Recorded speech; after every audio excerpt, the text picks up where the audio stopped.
ఎవరికి తోడవుతారో ఎప్పుడెందుకు విడిపోతారో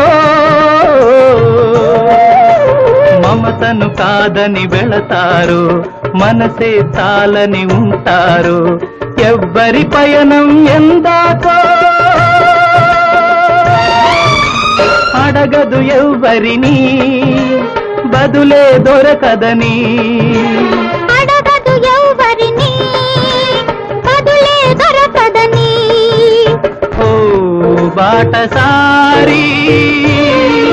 ఇది జీవిత రహదారి ఎంత దూరమో